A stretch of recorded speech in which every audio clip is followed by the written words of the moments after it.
Hi everyone, welcome back to my channel. అనుకోకుండా మా mummy call చేసి లక్ష్మీనరసింహస్వామి టెంపుల్కి వెళ్దామని చెప్పేసి అన్నారు.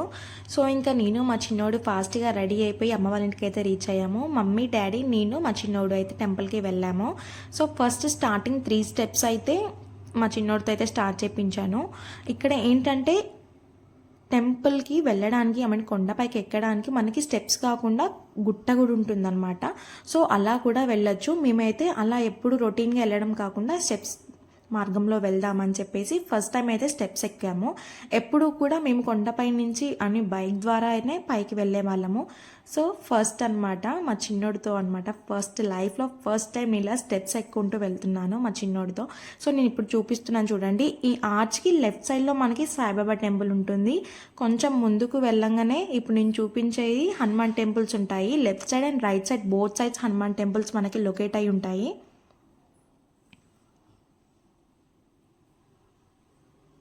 ఇక్కడ నేను టెంపుల్కి ఆపోజిట్ చిన్న చిన్న రాళ్ళని అయితే పెట్టుకున్నాను. అంటారు కదా బిల్డింగ్స్ కడతారు అని. సో ఇంకా చూడాలి ఆ దేవుడి దయ అసలు నాకు ఏమవుతుందో లైఫ్లో అని. సో వెయిట్ చేస్తున్నా అవుతుందో కాదో అని. సో ఫైనల్గా కొండపైకి అయితే రీచ్ అయిపోయాము. లోపలికి అయితే ఫోన్స్ అయితే నాట్ అలౌడ్. గర్భగుడిలోకి అయితే అసలు మొబైల్స్ అనేవి అలౌ చెయ్యరు. మేము వెళ్ళేలోపు అక్కడ తులసి దళాలతో స్వామివారికి అయితే పూజ చేస్తున్నారు. ఎవ్రీ సండే అక్కడ పూజ జరుగుతూనే ఉంటుంది.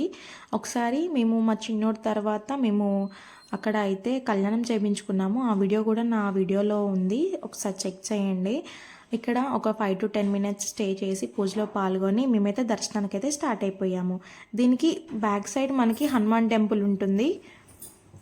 ఈ హనుమాన్ టెంపుల్ తర్వాతనే మనకి గర్భగుడిలోకి అయితే ఎంట్రన్స్ ఉంటుంది. సో ఇదే గర్భగుడి. ఇక్కడైతే అసలు వీడియోస్ తీయనియరు.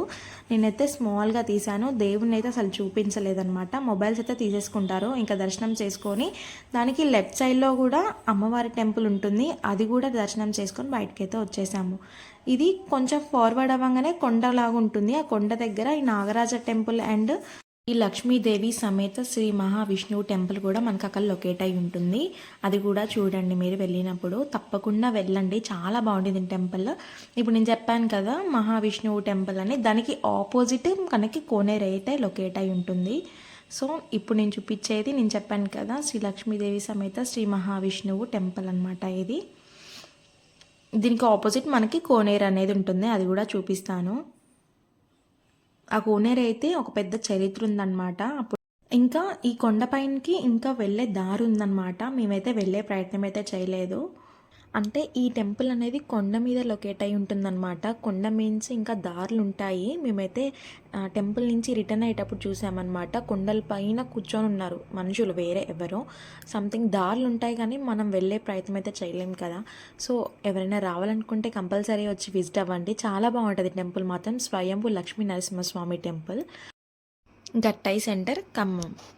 అండ్ నేను చెప్పాను కదా మేము వచ్చేటప్పటికి తులసి దళాలతో అయితే స్వామివారికి పూజ చేస్తున్నారని అవి అయితే ఇచ్చారనమాట. అవి తీసుకొని అయితే ఇంటికి వెళ్ళిపోయాము. అండ్ వీడియో నచ్చితే like, share and subscribe to my channel. Thanks for watching.